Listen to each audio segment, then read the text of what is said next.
أتي كم معارج ملايك زورد ديابلوس بعندبت تمن بيلو حشوق انتولو زيتو هاو كقبال خركب سوهاو سعادة جرومان زغنو سيف إسات استعاتقو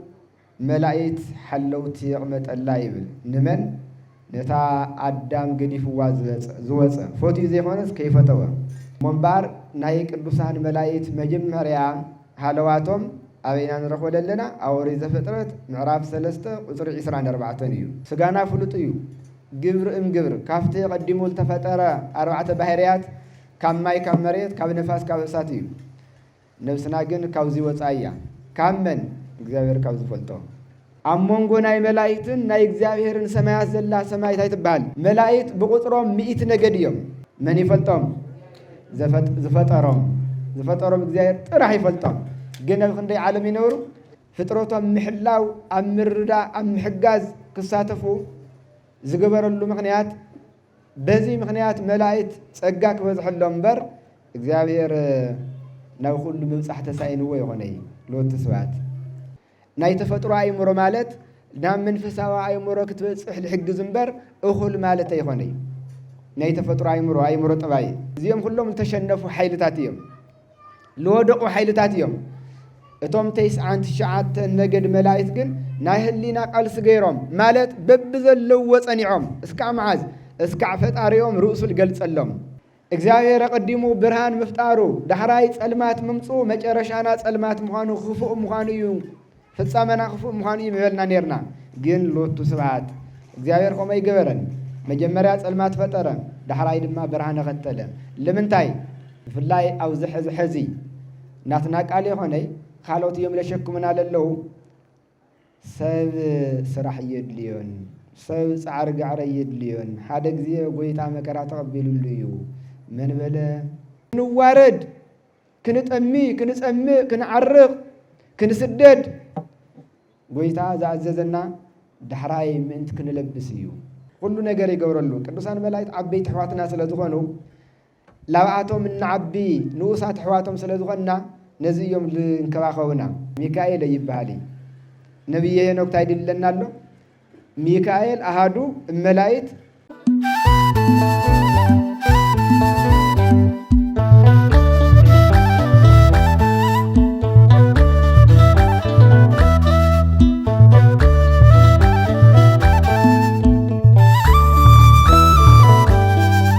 ሽምባር ናይ ለማዓንቲ ናይ ትምህርትና መበገሲ ወይም ትምህርትና ትኩረት እንገብረሉ ከምቲ ዝተወሃበኒ ሓበሬታ ኣብ ነገረ መላእክት ዘተኮረ እዩ ለማዓንቲ ተሰባሲብላንዱ ለለና በዓል ናይ መላእክት ሓለቃ ቅዱስ ሚካኤል ዓመታዊ በዓል እሞ ኣብ ነገረ መላእክት ዘተኮረ እዩ ነገረ መላእክት ክበሃል ተሎ ምንት ግልጽ ኮነና ነገረ ሰብ ናይ ሰብ እንታይነት መንነት ግብሪ መጀመሪያ መወዳታ ሰብ መን እዩ ዝብል ትርደሉ እዩ ናይ መላእክት ድማ መላእክት መን እዮም መላእክት እንታይ እዮም መላእክት መዓዝ ብመን ተፈጢሮም መላእክት አበይ ከመይ ይነብሩ መላእክት እንታይ ይሰርሑ ወዘተ ዝብል ይዝገልጸልና ወይም ዘብረህልና መንባር ስናታ ይኸውን ነገረ መላእክት መጽሐፍ ቅዱስ ስለ መላእክት አብነት ንዕሉ ጊዜ ካፍቲ ናይ መጽሐፍ ቅዱስ ቀዳማይ ክፋል ስለ መላእክት እንረኽበሉ ክፍለ ንባብ ኣብ ምዕራፍ 3 ቁጥሪ 24 እዩ ምዕራፍ 1 2 ስለ መላእክት የውግዒ ኣብቱ ናይ ጥንተ ተፈጥሮ ለውግዕ ኦሪት ዘፍጥረት ኣብ ክንደይ ለውግዕ ኣብ ሳልሳይ ምዕራፍ ኣብ ቁጥሪ 24 እዩ ስለ መላእክት ስሞም ጸሪሑ ኢሉውን ግብሮም ዝነግረና አዳም ቦና ኣብ ገነት ኣብ ዝነብረሉ ሰዓት መላእክት የምህርዎ ነይሮም መላእክት የጽናዕንዕዎ ነይሮም ነገር ግን ኣብ ክንዲ እቲ መላእክት ዘምሃርዎ እቲ መላእክት ዘርእይዎ ሒዙ ምቕጻል እቲ ካብ መዓርግ መላእክት ዝወረደ ዲያብሎስ በአንደበት ተመነቢሉ ሕሹኽ እንትብሎ ዘይተውሃቦ ክቕበል ክረክብ ዝተውሃቦ ሰኣነ ገነት ማለት ናይ ሰብ ልቢ ክግምታ ዘይኽእል ዓይኒ ሰብ ዘይረያ እዝኒ ሰብ ዘይሰምዓ እያ። ገነት ካብ ዝብል ወፃኢ ገነት እዚ ትመስል ኢሉ ንገነት ብዝገልጽ መልክዑ ዝናገር የለን ዝተናገረ እውን የለን። ኣዳም ዘይብሉ ክረክብ ዘለዎ ካብ ወሰደ ዕራቆቱ ካብ ወፀ ዕሩቕ ንዕሩቃን እዩ፣ ሙሉእ ድማ ንሙሉኣን እዩ። ገነት ብኩሉ በረከት እግዚአብሔር ተመለት እያ። ኣዳም ድማ ካብቲ ዝተዋሃቦ በረከት እግዚአብሔር ኩሉ ዕርቃኑ ወፅእ ኣሎ። ኣብ ገነት ክነብር ኣይግብኦን። ካብ ገነት ተባሪሩ እምበር ኣዳም ሕዚ እውን ናይ ባሕሪ ኣምላክ ክኾን ምምናይ ዘይሓፈረ ድሕሪ ካብ ገነት ምውፁ ተመሊሱ ናብ ገነት ከኣቱ እየ ብምባል ስለለይሓድግ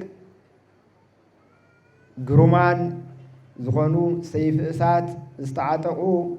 መላእክት ሓለውቲ የቕመጠላ ይብል። ንመን? ነታ ኣዳም ገዲፍዋ ዝወፀ ፈትዩ ዘይኮነስ ከይፈተወ ወአዘዞሙ ለኪሩቤል ወለሱራፌል እለ ዘውስተ እደዊሆሙ ሰይፈ እሳት እንተ ትትመያየጥ ቦው እልትብል ኢለውን ዕፅፍ ዝርግሕ እልትብል ናይ እሳት ሰይፊ ኣብ ኢዶም ዘላቶም ንዘላቶም ኪሩቤልን ሱራፌልን ናይ ገነት መገዲ ክሕልው እንታይ ገበሮም? ኣዘዞም። ንምንታይ እንድሕር ተባሂሉ ኣዳም ተመሊሱ ገነት ከይኣቱ ተመሊሱ ገነት ከይኣቱ ኣብዚ ክልተ ነገር የርየና። ሓደ ኣዳም ክንደየና ይልኣክል እግዚአብሔር ከም ዝተቆጥዖ ፈሊጡ ነቲ ፈጺምዎ ዘሎ በደል ዝምጥን ነስሐ ክገብር። ምክንያቱ ኣዳም እግዚአብሔር እንደዚህ ይልኣክል ለኣዳም ተዘይቅዮሞ ተዘይቁጥዖ ነይሩ ከምዚ ዝበሉ ግሩማን ሓለውቲ ንገነት የመቕመጠይ ነይሩ። ካልኣይ እግዚአብሔር ንገነት ብኪሩቤልን ሱራፌልን ክትሕሎ ምግባሩ ብግዚኡ ድሕሪ ነስሓ ምግባሩ ኣዳም ተመሊሱ ከምዛኣታ። ምክንያቱ ንኻሊእ ዘይመሃው ኪሩቤልን ሱራፌልን ናብ ዓለም ዓለም ኣለዎም ገነት ዝደልየ ይኾን እዩ። ነገር ግን ንኻሊእ ከይሃበ በኣታቶም ገነት ክትሕሎ ምግባሩ ብግዚኡ ንኣዳም ትሕሎ ሓምለላ ኣዳም ተመሊሱ ከምልኣታ ንኣዳም ተስፋ እዩ። ክብሪ ምስጋና ለኣምላክና ይኹን። እምበር ናይ ቅዱሳን መላእክት መጀመርያ ሃለዋቶም ኣበይና ንረኽቦ ዘለና? ኣብ ኦሪት ዘፍጥረት ምዕራፍ 3 ቁፅሪ 24 እዩ። ካብኡ ቆፂሉ ዝተፅሓፉ መጻሕፍቲ ዝተደረሱ ድርሰታት ስለ መላእክት ኣጸቢቖም ኣብሪሆምልና እዮም። ካብ መጽሓፍ ቅዱስ ክንርኢ ተለና መላእክት ግሩማን ፍጥረታት ምዃኖም ንሕድሕዶም 6 ክንፊ ዘለዎም ኣለው። 6 ክንፊ ንሓደ ካብ መዓንጡ ልቁልቁል ሓደ ኮይኑ ካብ መዓንጡ ልዓቐብ ድማ 4 ርእሲ ዘለዎ ከመ ርእየተ እለ ቄጥሩ 4 ርእሲ ኣእሞራ ኣላ። እዚ ከም ዘለው ከምኡውን መላእ ሰውነቶም ኩለንተኖም ብዓይኒ ዝተመልኡ እውን ከም ዘለው እዚኦም መጽሓፍ ቅዱስ ኣብ ትንቢት ሕዝቅኤል ምዕራፍ 1 ኣብ ትንቢት ኢሳይያስ ምዕራፍ 6 ኣብ ራእይ ዮሐንስ ምዕራፍ 4 እንረኽቦ እዩ። ብፍላይ ራእይ ዮሐንስ 6 ክንፊ ኣለዎም ኩለንተኖም ዓይንቲ ዝተመልኡ እዮም ጥራሕ ዘይኮነስ ኣብ ሕድሕድ አንቀጽ ኣብ ሕድሕድ ክፍሊ ንባብ እዚ መልአክ እዚ ከምዚ ገበረ እዚ መልአክ እዚ ከምዚ ገበረ እዚ መልአክ እዚ ከምዚ ገበረ እናበለ መላእክት ብእግዚአብሔር ተኣዚዞም ዝሰርሕዎ ስራሕ እውን ነጊሩና እዩ። ናይ ኣምላክ ፈጻምያና ፈቃድ ምዃኖም ነጊሩና ዮሐንስ በዓል ራእይ ድሕርዞም ናይ መጽሐፍ ቅዱስ ጸሓፍቲ ኣበው ንዓታቶም መሰረት ብምግባር ድማ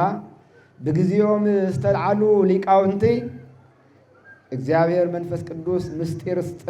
ምስጢሩ ኣብ ሓደ ዘመን ወይም ኣብ ሓደ ወለዶ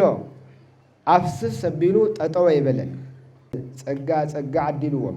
ብግዚኡ ዝግለጽ ብበዓል ጊዜ ይዝገልጾ በቶም ቀዳሞት ኣበው ብነቢያት በሐዋርያት ዘይተገልጸ ብድሕረወት ሊቃውንቲ ክግለጽ ዝገበረውን ኣሎ ብፍላይ ሊቀ ነቢያት ሙሴ በቀዳሚ ገብረ እግዚአብሔር ሰማየ ወምድረ እግዚአብሔር በመጀመሪያ ሰማይን ምድርን ፈጠረ ኢሉ ጠቅሊሉ ደሚሩ ተናገሮ ካፍቶም ሊቃውንቲ ሓደ ናይ ቆጵሮስ ኤጲስቆጶስ ቅዱስ ኤጲፋንዮስ ዝርዝር ረቢሉ አብርህ አቢሉ ተናገሩዎ ኣሎ ምስ ቃሉ ዲና እግዚአብሔር ምስ ኩላትና ይኹን እቶም እንጠቅሶም መጻሕፍቲ ናይ ነቢያት መጻሕፍትናትና ናይ ሐዋርያት መጻሕፍትናትና ናይ ሊቃውንት መጻሕፍትናትና ናይ አበው መነኮሳት መጻሕፍትናትና ንሕና ከም ሓንትን ከም ካልኢትን ዘይኾነስ ከም ናይ ኢትዮጵያ ኦርቶዶክስ ተዋህዶ ሃይማኖት ቀኖና بكأننا بيتكسان استقبلنا يوم مصحفتي عم مدرك نتقص يحفرنا بالصديق سلازي ملايت انت تفطروم علة أوهد مخانو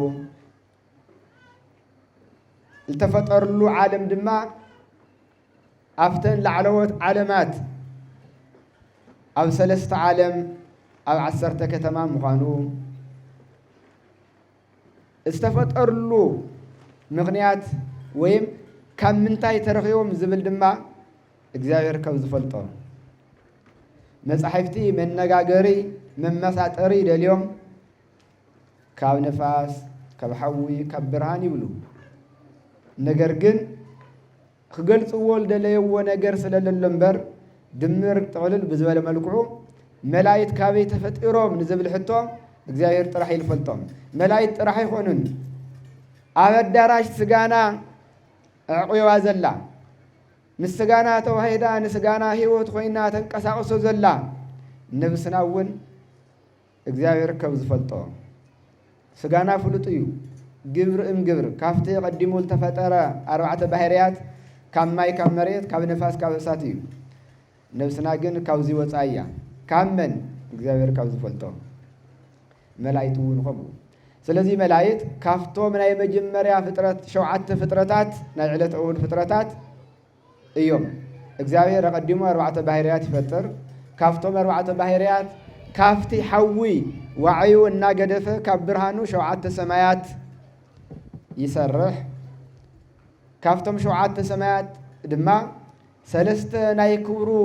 ሰማያት እዮም ሰለስተ ድማ ናይ መላእክት ዓለም እዮም ሓንተም ማእኸል ዘላና መን ዓለም እያ ናመን ዓለም እያ ጉዳለ አሞንጎ ናይ መላእክትን ናይ እግዚአብሔርን ሰማያት ዘላ ሰማይት አይትባል ኢየሩሳሌም ሰማያዊ ስትመል ሳና ምን ርስትያ ቁርድዩ አላ ሕፍረትዩ እናትና ርስት ቆያ አሞንጎ ናይ መላእክት ዓለምን አሞንጎ ናይ እግዚአብሔር ናይ ክብሩ ሰማያትን አማኸል ለላ ኢየሩሳሌም ሰማያዊት እናትና ርስትያ نعائلنا إنا قرن قفقف لنا نعائلنا إنا كل نعجس لنا نعائلنا إنا دقاسينا بيت كريستيان لحضرنا أترمت إنا لك أدسنا كي عرفنا نعائلهم يوم ولدنا زمنهم من هوتهم من كله زقبر الله يروساليم سماويت كم يقرنا نحن قلصا توم منفس قدوس لوره لمبوتات حلواتا كم مذكر حليفهم زيت مسر زيت أكل لما يقولوا تلنان أواتي خيات فلت እግዚአብሔር نع علم وراسي وقعنا ስለዚህ ናይ መላእክት ዓለም ኢዮር ራማ ኤረር ይባሉ ክንደይ ዓለም የምና መላእክት ሰለስተ ዓለም أفتم سلست عالم دما 4 كتمات تلو أب إيور 4 كتما أب راما 3 كتما أب إيرر 3 كتما ملايت بقطرهم 100 نجد يوم ስለዚህ ኣብ 3 ዓለም ኣብ 4 ከተማ ይነብሩ ቁጥሮም ግን እሱ ይፈልጦም ብነገድ ቁጥር ተለው 100 እዮም ነገድ ማለት ነገድ አዳም ማለት እዩ አዳም ካብ ተፈጠረ ጀሚሩ እስከ ሕዚ ክንደይ ሰብ ተፈጢሩ ተተባይሉ ሓደ ወድ እግዚአብሔር ይፈልጦም ንቀጻሊ ክስካብ ዕለተ ምጽአት ክንደይ ሰብ ዝኣክል ይፍጠር ተተባይሉ ሓደ ወድ እግዚአብሔር ይፈልጦም ዓለም ከጽንዕ በዝ ሕዝቢ ቁጽር ገልጽ ዝኽእል ሕዚ ህሉ ዘሎ እዩ ዝሓለፈ ይፈልጦን ዝመጽውነ ይፈልጦን ሞናይ ሓደ ነገድ አዳም ተቀላላ ቁጽር እንተዘይተፈሊጡ ናይ 100 ነገድ መላእክት ቁጽር ይኸም ይገርሃ ይፈለጥ በመላመቱን ክንድዚ ተባሂሉ አይንገርን ማን ይፈልጦም ዘፈጠሮም እግዚአብሔር ጥራህ ይፈልጦም ግን ክንደይ ዓለም ይነብሩ أو 3 عالم أو 4 كتاب أو 10 كتما ينورو بار نجارو جلسنا خنا لنا كنخود خريج منتي بكورس مالك علو وسدنا يتهلينا يتنعلنا تمايرنا يزين في تهلينا دما نمجمريا غزي ياو نفلطو مالتي نزيف قمت آتي ونيو نقالي كورسوسي دمو نيرم يوم نقاليت كورسوسي دمو نيرانيين تباهيلو على እግዚአብሔር أي حدقي تماهر خمرس علّو ጭራሽውን ዘይ መምሃር አለው ስለዚህ ንخلطو ለማخلዩ ባር አብዮር 4 ከተማታት አለዋ ብላዕን ከንጅምርተለና ታናይ መጀመሪያ ሕዚ ብጥንተ ተፈጥሮይና እናገር ለለና ዲያብሎስ ቀድም መውዳኡ አፍታናይ መጀመሪያ ለዓለወይት ከተማ ነገደች ሩየል አስፊሩ እግዚአብሔር ሓለቆም ድማ ሳጥናኤል ማለት ታይ ማለት እዩ ቅሩ አህዚ መንጦላይት ቀላዕ መጋረጃ ላው እግዚአብሔር ለቀረበ ማለት እዩ ናይ ምስጢር መልአክ ሓለቆም ሳጥናኤል እዩ ኣብ ኸላይ ከተማ ዘለው ድማ ችሩቤል ይባሉ ነገዶም ችሩቤል ይባሉ ሓለቆም ድማ ችሩ ኣብ ሳልሳይ ከተማ ዘለው ሱራፌል ይባሉ ሓለቆም ድማ ሱራፊ ኣብ ራብዓይ ከተማ ዘለው ስሞም ኃይላት ይባል ሓለቆም ድማ በረከቱ ምስኩላትና ይሁን ቅዱስ ሚካኤል ኣብ ዓለመ ኢዮር ኣብ 4 ከተማ 40 ነገድ ማለት እዩ 40 ነገድ 4 ሕሉቅ ኣለዎም ናይ 10 ሕሉቅ የሩልኹ እምበር ሕድሕድ ነገድ ሓለቅ ኣለዎ እንደይ ነገድ ሓለቃ ማለት እዩ 40 ሕሉቅ ኣለው ነቶም 40 ሕሉቅ ግን እንደይ ሓለቁ ለው ናይ ሕሉቅ እንደይ ኣለዎም 4 ሕሉቅ ኣለዎም ላብራማ ክንወርድ ኣለና ዓለመ ራማ ድማ 3 ከተማ እየን ዘለዋ ከተማታት አፍታናይ መጀመሪያ ለዓለወይት ከተማ من يبهالو أرباب يبهالو نجدهم حلقهم دما ملعك تل ملعك بسرات ملعك بسها ناتبهال الصواع ملعك قدوس جبريل حلقهم نجدهم أرباب يبهالو أبغاليت كتما تيبهالو منابرت يبهالو حلقهم فتايا مايسن እግዚአብሔር حكيميو زبل ترقوامي يزلوهم ملعك قدوس رفايل السالساي كتما سماتهم تايبال سلطانات يبالو حالقهم دما سرويال ويقع سرويال العالم رما 3 ከተማ አለዋ 30 ነገድ አለው 30 حلوق ናይ 30 حلوق 3 حلوق ቅዱስ ገብርኤል ቅዱስ ሩፋኤል ቅዱስ ሱሩኤል አፍታ ሳልሰይት ዓለም ኤረር 3 ከተማታት አለዋ ብላዕሊ አፍታ ናይ መጀመሪያ ከተማ ታይባሉ መኳንንት ይባሉ ነገዶም መኳንንት ይባሉ ሓለቆም ድማ ማን ይባል ሰዳክያል ኣብ ኻለይት ከተማ ነገዶም ሊቃናት ይባሉ ሓለቆም ድማ ሰላትያል እቲ ሰዳክያል እዩ እዚ ሰላትያል ኣብ ሳልሳይ ከተማ ናይ መወዳእታን ነገዶም መላእክት ይባሉ ሓለቆም ድማ አናንያል ወይም አናንኤል መላእክት ዓለሞም 3 ከተሞም 10 ነገዶም 100 እሕልቆም 100 ናይ ሕሉቅ 10 ናይ ከፍቶም 10 ናይ ሕሉቅ 7 ከፍቶም 7 ናይ ሕሉቅ 3 ከፍቶም 3 ናይ ሕሉቅ ሓለቃ ረድኤቶ ይፈለየና መልአክ ቅዱስ ሚካኤል ቅዱስ ሚካኤል ናይ ኩሎም ሊቃነ መላእክት ሓለቃ እዩ ናይ ኩሎም ሊቃነ መላእክት ናይቶም ሕሉቕ ሓለቃ ቤተ ክርስቲያን በብወርሑ እትኽበሮ ንምንታይ መስለኩም ናይ ኩሎም መላእክት ሓለዋን ተራድኦን ብሓለቆም ቅዱስ ሚካኤል ኣቢልካ ንምዝካር እዩ بحلقهم قدوس ميكائيل بار كم ملايت سمومن تلؤقهم من التزرزر الناتالي والسناتيهم ناي مجمريا صحافي نبي እግዚአብሔር ሄኖክ ኣብ መጽሐፉ ምዕራፍ 6 ካብ ቁጽሪ 1 ጀምሮ እስከ 7 ለሎ ሕድሕድ መላእክት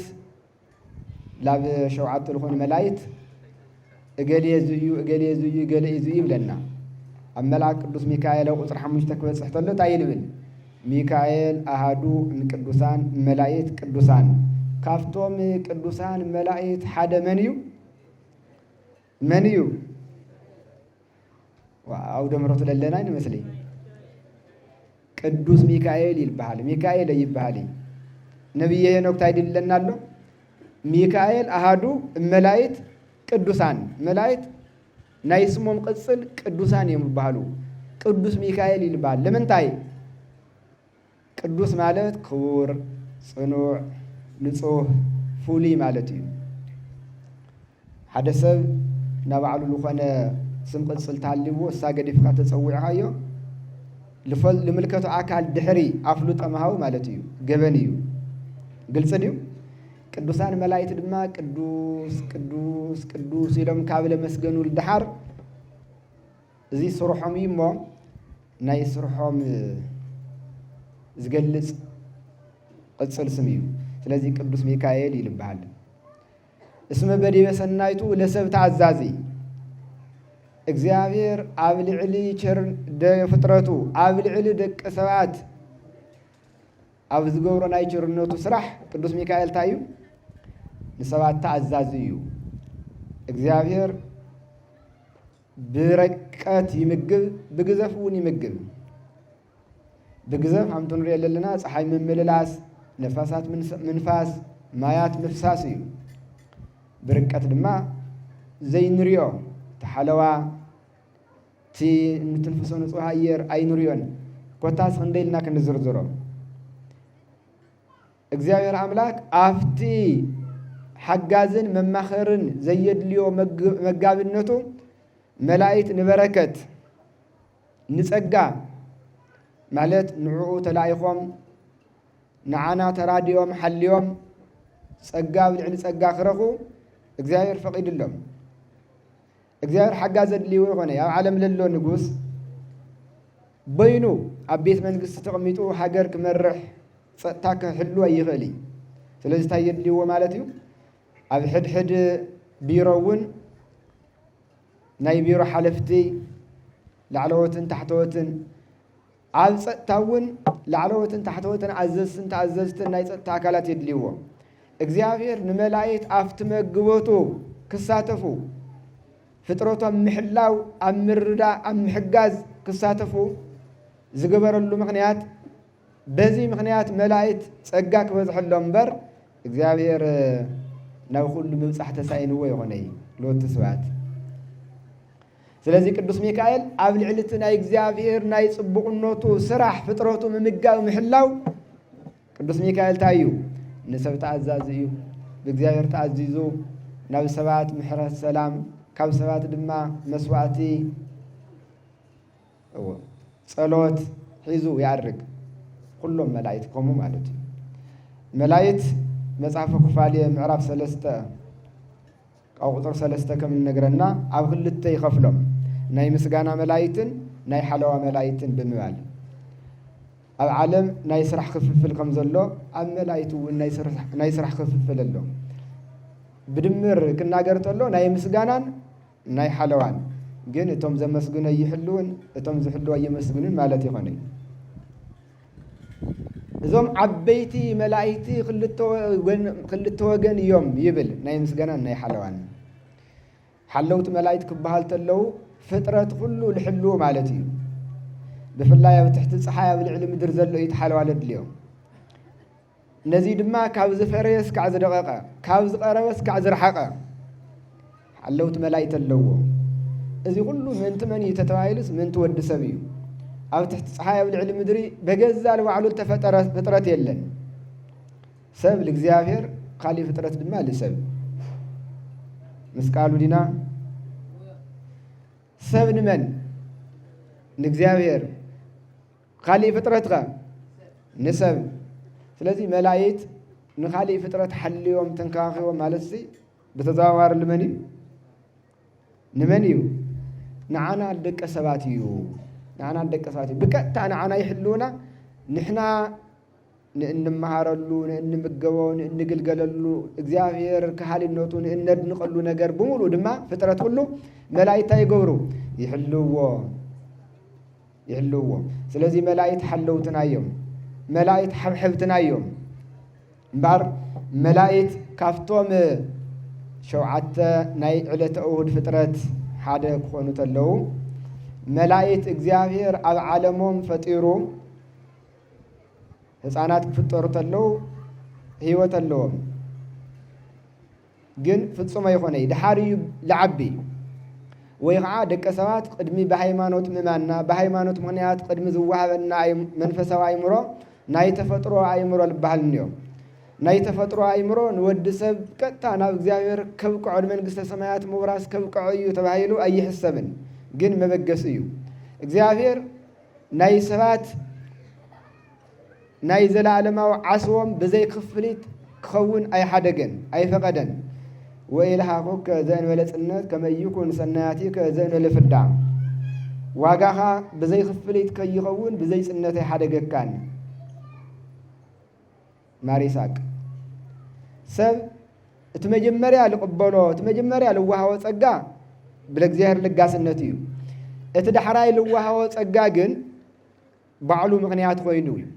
ዋላኳ ክንድቱ ድኻሙ ክንድቱ ስርሑ እዩ ተዘይተባለ ናይ ሰብ ድኻም ናይ እግዚአብሔር ጸጋ ይምጥን እዩ ቃዋላ ተዘይተባለ ግን ጻዓር ክብል ዓቀብ ክወርድ ቁልቁል ዓቀብ ክድይብ ቁልቁል ክወርድ ግን ግዴታ እዩ ናይ ተፈጥሮ አይምሮ ማለት ናብ መንፈሳዊ አይምሮ ክትበጽሕ ልሕግዝ እምበር እኹል ማለት አይኾነይ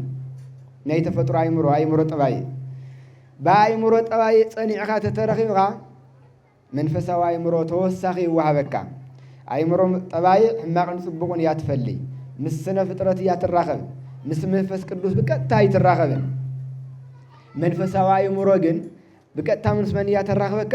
ምስ መንፈስ ቅዱስ ያተራኸበካ ምስ መንፈስ ቅዱስ ነታ ናይ ተፈጥሮ አይምሮ ሓጋዚት ተወሳኺት ኮይና ምስ መንፈስ ቅዱስ ክትራኸብ ትገብረካ ማለት እዩ መላእክት ብጥንተ ተፈጥሮ አይምሮ ዘለዎም ሓሰብቲ ተመራመርቲ ለባውያን ነባብያን ሕያዋን ገይሩካ ተፈጠሮም ነገር ግን ንእግዚአብሔር መርሚሮም ዝበጽሑ አይነበሩን ወይ ከዓ እትልፈጠሮም እግዚአብሔር እዚ ኢሎም ዝገልጹ አይነበሩን እግዚአብሔር ተፈጥሮ ብልተሰወሮም ንሕና መኒና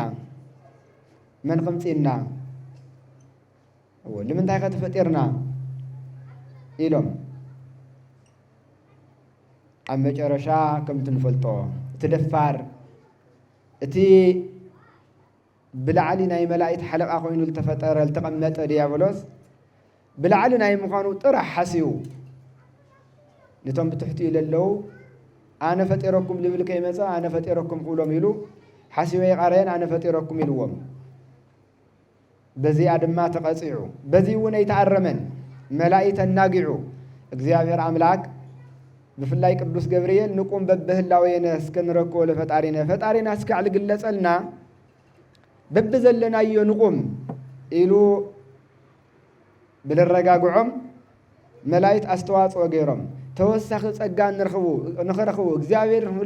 ንኽግለጸሎም ተጋድሎ ፈጺሞም ታይልብል ተጋድሎ ናይ ህሊና ተጋድሎ ምክንያቱ ካብ ነገድ ዲያብሎስ ግምዕምዕ ልበለለው ፈጢርኻና ልወሉኔው ይኾን ደ አይኾን ይልወሉኔው ድምፀ ተአቅበል ገወሩልኔው እዚኦም ሁሉም ታዮም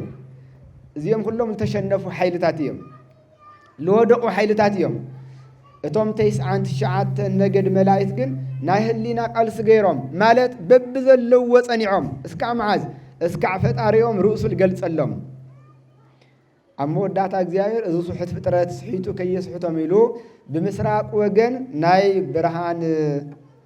ውሕጅ ኣውሐዘሎም ይብል እሞ ዝንቱ ኮኖሙ ጥበበ ወአእምሮ እዚ ብርሃን እዚ ዝንቱ ብርሃን እዚ ብርሃን እዚ ጥበብ ፍልጠት ምስትውዓል ኮይኑዎም ቅዱስ ቅዱስ ቅዱስ ኢሎም አመስገኑ። አምላክና እግዚአብሔር ይክበር ይመስገን። ደጊም መላእክት ልስወሮም ነገር የለን። ደጊም መላእክት ለናግዑም አካል የለን። ለምንታይ እግዚአብሔር ርእሱ ገሊጽሎም እታ በብ ዘለዋ ክጸንዑ ልተቃለሱላ ናይ ተፈጥሮ አእምሮ ሓጋዚ ረኺባ አየናይ እቲ ብምስራቅ ቀቢሉ ለውሐ ዘሎም ናይ ብርሃን ወሓዚ እዚ ማለት ንሕና በ40 ብ80 መዓልቲ ከም ንቕበሎ ሃብተ ወልድና ማለት እዩ። መንፈስ ውልድነት ኣይሰራሕናሉን ኣይተጠቐምናሉን እምበር ንሕና ካፍቶም ዘየኣምኑ ተወሳኺ ሓይሊ ተወሳኺ አእምሮ ምስ መንፈስ ቅዱስ ከራኽብ ዝኽእል ኣብዚ ኮይንካ ሰማያዊ ነገር ክትሓስብ ሰማያዊ ነገር ክትርኢ ዘኽእል አእምሮ ተዋሂቡና እዩ። ግን ኣይተጠቐምናሉን። አእምሮ ጠባይ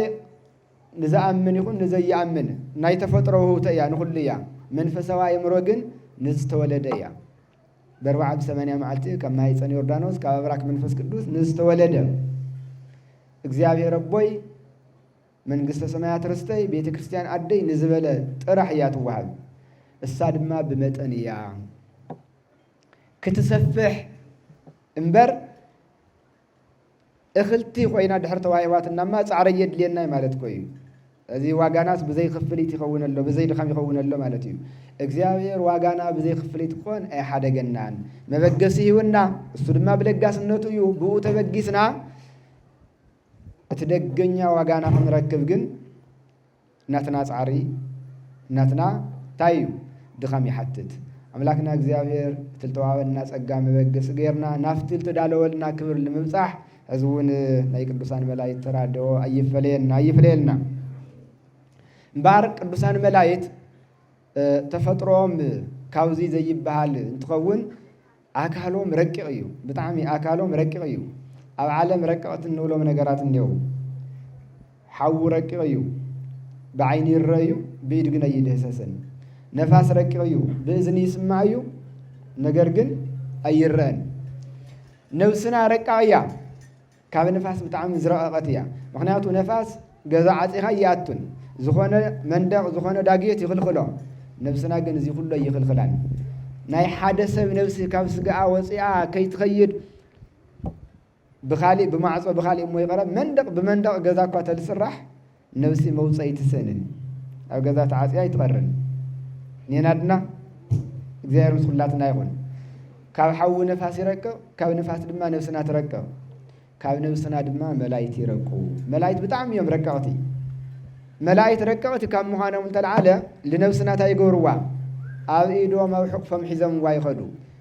ግዙፍ ድዩ ንረቂቕ ዝሕዞስ ረቂቕ እዩ ንግዙፍ ዝሕዞ? እሳቶም ካባና ዝረቐቑ እንትኾኑ እዮም ናትና ነብሲ ኣብ ቅድሚኦም ዓባይ ኮይና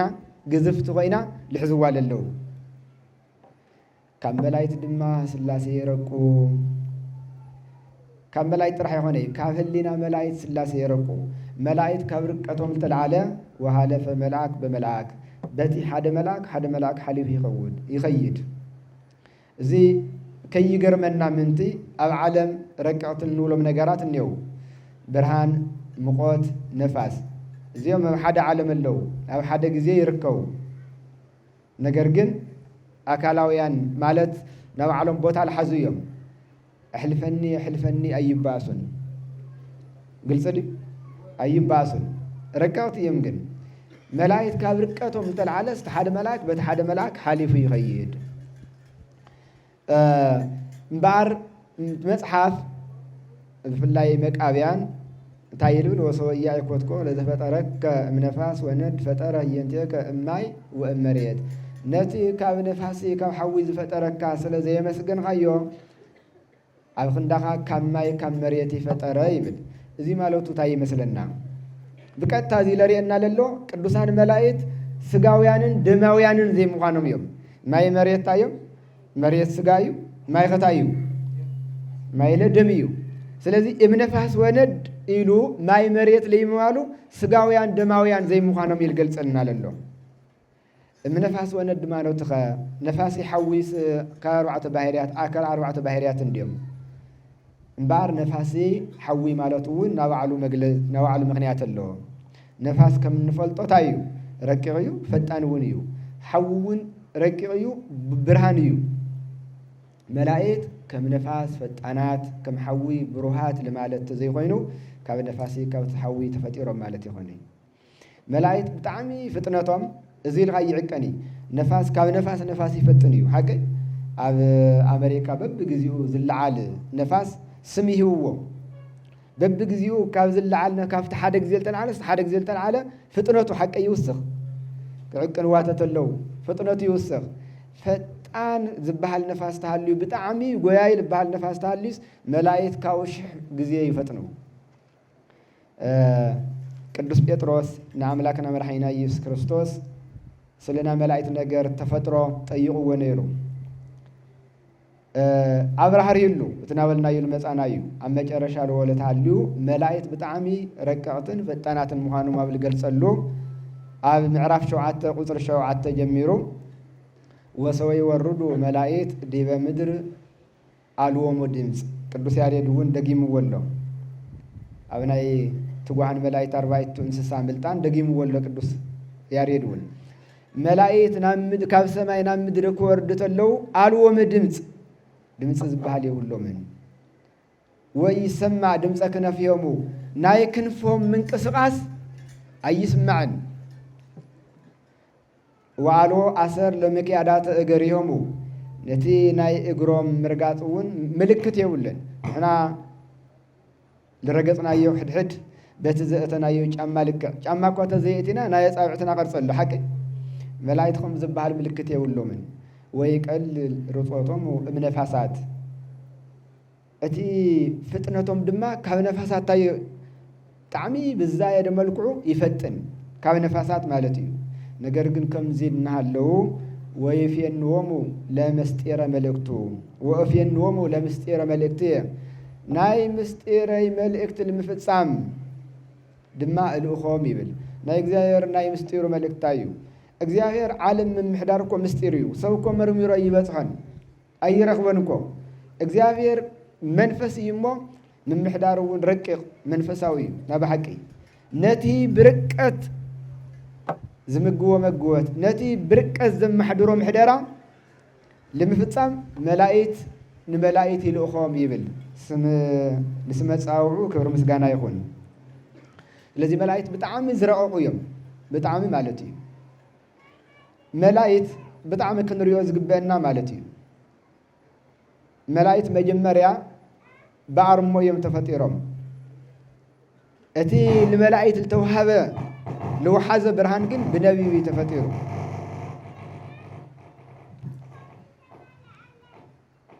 መላእክት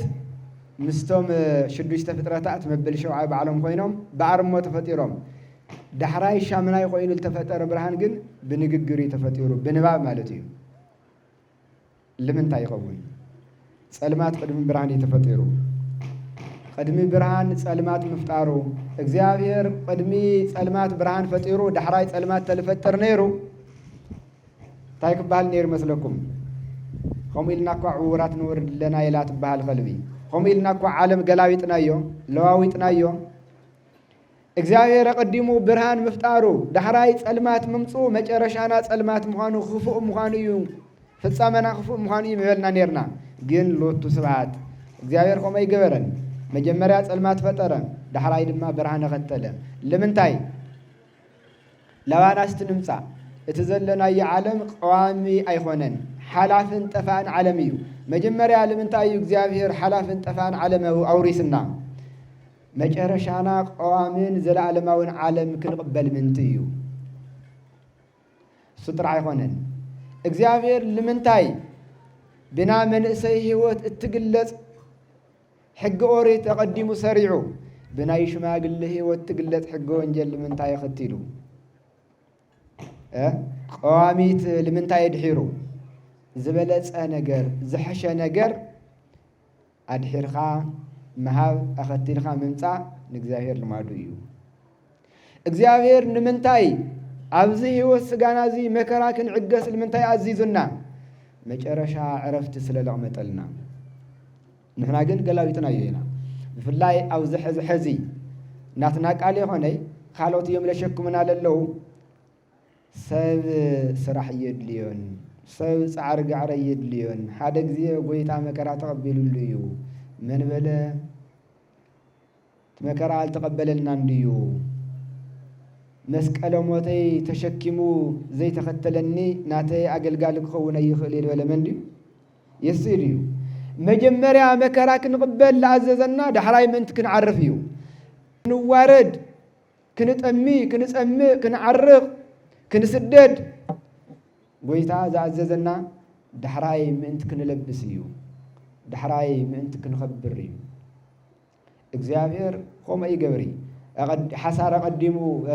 كبر قدمو حسار مجرشا يجبري نداو صلتنا زعبنا زناسنا كنولو زغبنا تهليو እግዚአብሔር احغو يسقاي تحزنني بحددنا እግዚአብሔር መስኩላትና ይሁን ማሐደ ጊዜ ተናገሩ እግዚአብሔር ስንበል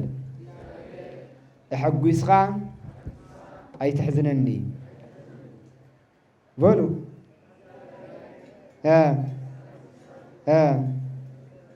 اي سمع اخوي امين لمن تاي مسلكم اذا عالم زي بتحستو كاب دستو حزن يلبزح كاب عرفتو مكرا يلبزح كاب صقاو طميتو يلبزح كاب حيلو دخامي يلبزح اتي زناس نغرو قدمنا رخيبنا يو تلعابه نغرو بنفس البحر نرخو خوينا ناي تفطر خسارايو ስለዚህ እግዚአብሔር احزيني يحغسنا نمبر يحغيسو ايحزننا ግልጽ ዲ يحغيسو ايحزننا መጨረሻና ተሐጓሲ ይግበረልና ማለት እዩ መጨረሻ ኸሙ ይገርግልናኮ ከምቱ ልገበር ካልና ይኹነልና አይናን ብለና ነበር ሱማ ኸሙ ይሰሪዑኮ ሐሳር መጀመሪያ ክብር መጨረሻ ድኻም መጀመሪያ ዕረፍት መጨረሻ ኮ ይገይሩ ግን ንሕና ከይንለዋውጦ ከይንገላውጦሲ ከምትል ሰርዓና ሰርዓ ካልና ኮነልና ፈቃድኻ ይኹን ንበሎ ይሉለሁ ፈቃድኻ ይኹን ያው ሰብ መጨረሻው ከምሕርተለ ይጽበው ፍጻሜና ይጸብቀና ስለዚህ ቅዱሳን መላእክት መጀመሪያ ጸልማት ማለት ጸልማት ተባለታዩ ዘይምፍላጥ እዩ መጀመሪያ ዘይፈላጣት ገይርዎም بمطونو كحاسو كمارامر زخلو كاتنورو ነገር ግን ከምቲ ናይ ብርሃን ውሕጅ ውሒዝ ሎም እግዚአብሔር ምን መሆን ፈሊጦም ቅዱስ ቅዱስ ቅዱስ ኢሎም ለመስግንዎ ከም መጀመሪያ ለምንታይ ለይኾኑ አቀዲም ኻዘይ ምፍላጥ ዳሕራይ ምፍላጥ ጉቡእ ስለልኾነ እዩ ሰብ በህፃንነቱ በሁሉ ነገር ደካማ እዩ ንኡስ እዩ አካላውን አይምራውን ዕቤት ታይልኾን ናወሰኸ ይልኸድ ኣብ ሽምግልና ጊዜ حيل سجا خدكم يو منفسا وحفتي جن كوسخ يللون بر عبش من قلنا بتي خدكم يولن منفسا وحفتي عبوتاتنا بسجا عدو علم دخيمهم بمنفس نجار الجزائر فسيمو ما يرصعون الجزائر يرصعون كافتي عالم مزنقعهم التلعالة كمس أنا أتكسر حقوات يلومس عب نجار الجزائر بس حمون جنا يجاجين أي يجاجين نحن جن ناس قات رح ليهونس بزبالة تناي منفس أبني سنة ون كين فلت تني سنة نزي خونا نوع له أب عبيتنا دما أبني سنتنا لي رقمنا يخم يجرنا من رخو بزده خما أي مرا بلوت بخنا فلتة يركبن حزنا يليس أنا حنا حزنا ينقل سلن معاملكنا جزاير حزون مزحتنا من أسينا للنا مو من سينتنا فلتة جزيو من سينتنا يسرح نايس قدرت نايس أو نايس أولوت جزيو من سينت عالم رسحت لك نوك نصيه عالم رخصت لك نوك قدسيه نيقالس جزيو املاكنا እግዚአብሔር ንስነትና ይባርክልና ስለዚህ ቅዱሳን መላእክት ካብ ተፈጠሩ ጀሚሮም እስከ አዝሐዚ تلاوات هيوت يولومن حيوان يوم نصوحان يوم قدوسان يوم فلاطات يوم حدا خلت تقص تقسمو تمرتي كزاز بيه كل ነገር ይገብረሉ ቅዱሳን መላእክት አበይት ሕዋትና ስለዝኾኑ ላባቶም እንዓቢ ንኡሳት ሕዋቶም ስለዝኾንና ነዚዮም ልንከባኸቡና መምህራንና እውን እዮም ጥራሕ ተራዳእተና ሓለውታ ጥራሕ ለይኾነስ መምህራንና ለዮም ንነቢያት ዝተሰወረ ነገር ዝገልጽሎም ነበሩ እሳቶም እዮም ብፍላይ ድማ ክልተ ነቢያት ክንርኢ ቅዱሳን መላእክት ካብቲ ብተፈጥሮ ረኸብዎ ፍልጠት ንደቀ ሰባት ይካፍሉ የምሩ ግን ቅዱሳን መላእክት ከመሩ ተለው ከምትናትና ብድኻም ይኾነይ ንሕና ናይ እግዚአብሔር ቃል ለምቅባል ድልዋት ኮይና ተጸኒሕና በሓደ ጊዜ ታይ ገይሮም ናይ ኸዱ أخلص أمعو قبيلة من عام خد كلسان ملايت أو تنبيت سكيل معرف سلسة وطر حدا خنرت لنا ملاك مسيت عيد ولو ولدوا على مهاو أفوك يبلع أتودس أفخا يبلع ويسقى كرسكا ونيسقى امزاتي مصحف انت وحوك كمن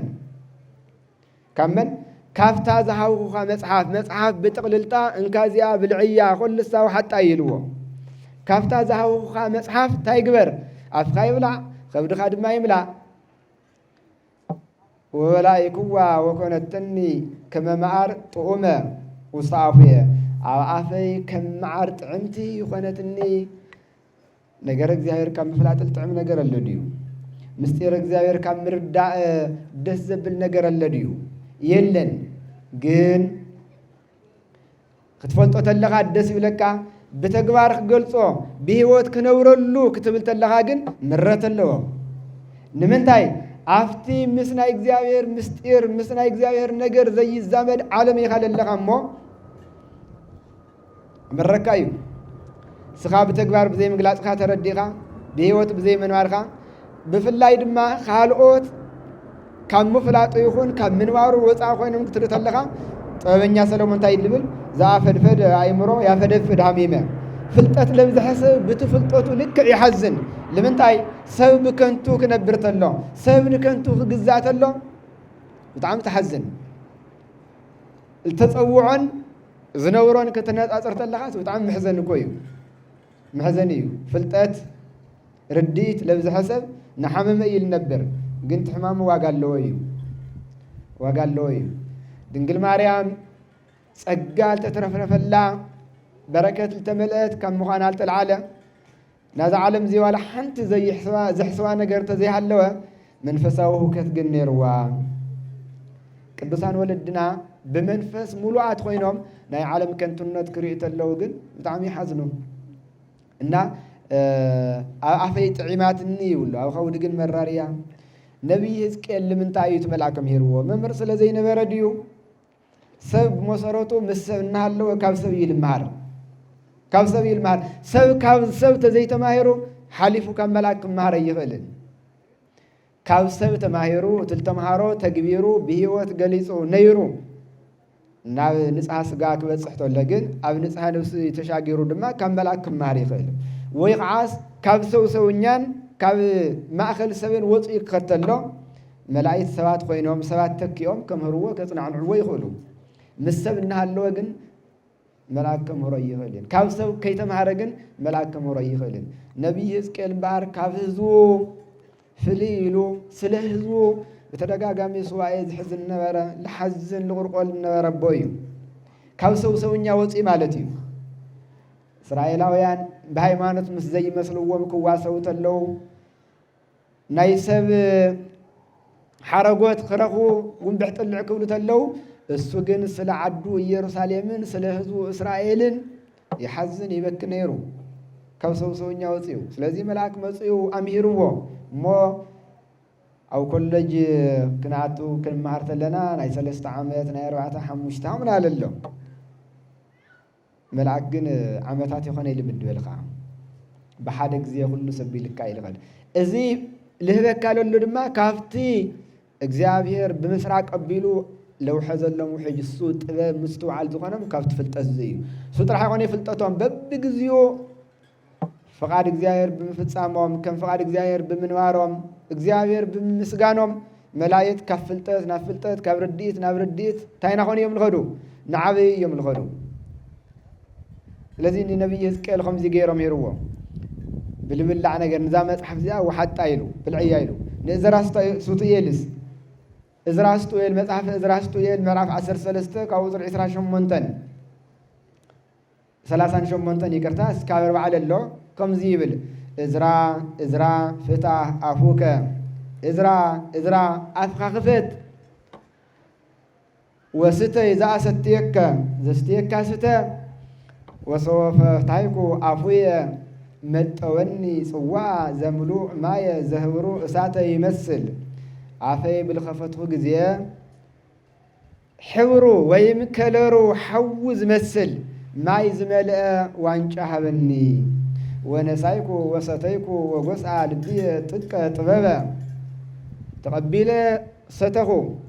ልበይ ድማ ብጣዕሚ ጥበብ ጎስዐ ማለት ኣፍለቐ ወከብደ ውስተ እንግዳየ ልቡና ኣብ ትናይ እንግዳዕ ማለት ናይ ኣእምሮ ናይ ፍልጠት ቦታ እዩ ፍልጠት ምስትውዓል በዝሐኒ ከም ቅዱስ ኤፍሬም እዚ እግዚኦ መዋግደ ጸጋ ክትካዕ ልብል 14,000 ድርሰት ዝደረሰ መን ቅዱስ ኤፍሬም ፍልጠት ከበደኒ ይብሎ ሓብየት ድንቁርና ዝኸበደና ሰብ እንታይ ንበሃል ኢና ሰባት እግዚአብሔር አምላክ ናይ ድንቁርና ክብደትና የቀለልና ወከም እዝራ ናይ ፍልጠት መስተሰቲኻ ምፍላጥሞ ይጽንሐልና ትለሎ ድንቁርና ስትፈጣሪ የቀለልና መላእክት ከምዚ ገይሮም ፍልጠት እዩ እዚ ነቶም ሰባት ብዝርድኦም ልምፍጻም በር እዚ መላእክት ካፍቲ እግዚአብሔር ዝሕደረሎም ፍልጠት ክውተለው እዩ ነፍስን ስጋን ካብ ቦታትና ከም እንወስዶ መላእክት ንሰብ ከምርወተለው ድማ ካፍቲ ለለዎም ፍልጠት እዮም ለምርዎ መምህር ብሞያ ብትምህርቲ ሰብ ከም ልወልድ መላእክት እውን ብትምህርቲ ሰብ ይወልዱ ካብ መላእክት ተማሂሩ ኣብ ንጽሕ ልቡና ልበጽሐ ድማ ካብ መንፈስ ቅዱስ ይማር ክንፈልጦ ልግበና ሰብ ሰለስተ ብርክታት እዮም ለለዎ መጀመሪያ ካብ ሰብ ይማር ብሰብ ይሕገዝ ዳሕራይ ድማ ካብ መልአክ እናተማሃረ በመልአክ እናተሐገዘ ይቀጽል መጨረሻ በመን ይሰብ ልምራህ በመንፈስ ቅዱስ ይልምራህ በመንፈስ ቅዱስ ካብ መንፈስ ቅዱስ ይልማር ሰው መጨረሻ ግን ከይደለው እዩ ኣብ ዓለም ኳስ ቀዳማይ ከይተማርካ ኸልአይ ሳልሳይ ዓመፀኛ ካአቱ ይኽእል ግን በስርዓት ግን ይፍቀድ ይሐቀ ይፍቀድ እዩ ኣይፍቀድ መጀመሪያ በሰብና ተሐገዝኻ በሰብና ተመኸርኻ በመላእክት ክትመሃር ክትሕገዝ ክትምራሕ ትበቀ መጨረሻ ድማ በመንፈስ ቅዱስ ናትና መጨረሻ መራሒና መንፈስ ቅዱስ ሓላዊና መንፈስ ቅዱስ መጋቢና መንፈስ ቅዱስ እዩ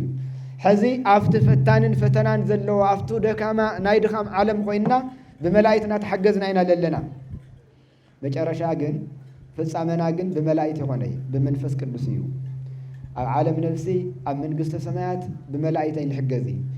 ከም መላእክት ምስ መላእክት ሓቢርና ፈጣሪና ነመስግን ነገልግል እምበር በመላእክትና ተሐገዝና ይነበርን ግን እስካዕሽዑ ረድኤት መላእክት የድልየኒ የዋጽድ ኣየዋጽ ናሰብ ሓገዘ የድልየኒ ነመላእክት ተራዶ የድልየኒ ናይ ቅዱሳን ኣማላድነት የድልየኒ ጽቡቕ ድሕር ጠቒማትኩማ ንግዚኡ ሰብ ተሰናኹል እምበር በይዛኻቶም ንረዳእ ንጉስ እኳስ ብሰራዊቱ ይሕገዝ ተምሃሪ በተምሃሪኡ ይሕገዝ መምህር በተምሃሪኡ ይሕገዝ ውላድ ለብውላድ ይሕገዝ አይሆነ ይድዩ ደንጉዮ ወዲቆም ይትስኡ ብኢድ ደንጉዮም በማን ይኸብሩ በውላድ ደንጉዮም በውላድ ይኸብሩ ስለዚህ ኣነ ወሊደ ተንከባኺበ ዕብየዲ እሞ ብዚክር ዳእ ክብል ይኽእል ድዩ ወላዲ ይብል ደ ይብሊ ኣይብሊ እሞ ንሕና በቶም ጽድቆም ልተመስከረሎም በቶም ናይ ህይወትና ሞዴል ዝኾኑ ጻድቃን ኣማላድነት ሓገዘ የድልየን ናይ ክንብል ይግባእ በቶም ካብ ተፈጥሮኦም ጀሚሮም ካና ፍሉያን ዝኾኑ መላእክት ሓገዘ የድልየን ናይ ንብል እግዚአብሔር ይቅረበለና ሕዚ እውን ናይ መላእክት ሓለዋ ይጽንዐልና ቸርነቱ ምሕረቱ ይብዝሕልና ነገረ መላእክት ኣብ ዝብል ዙሪያ ኢና ለለና እሞ መጨረሻና አመሰ ያዩ ምውታን እያወሱ ወይተዋሰው አላህ ከመላእክት እግዚአብሔር ሙንቱ በሰማያት ሙታን መቃብር ፈንቅሎም ሕይወት ሰሪዖም አብልትስሉ ጊዜ አየዋሱን ታይማይ ሆኑ ከመላእክት ሰማያት በዘይ ድኻም በዘይ ጥርጥር በዘይ ሐዘን እዮም ነውርሞ መጨረሻና ከምዝዩ ልጽበየና ለነብራ ከምዝዩ ናይ ዘዓለም እዚ ሐዘን ኽኢልና ናይ ተላዕላይ ተሓጓስ ልምቆዳስ ናይ ዘዓለም እዚ ድኻም መከራ ተዓጊስና ናተላዕላይ ዕረፍቲ ልምርካብ አምላክና እግዚአብሔር ይፍቀደልና። ወስብሐት ለእግዚአብሔር።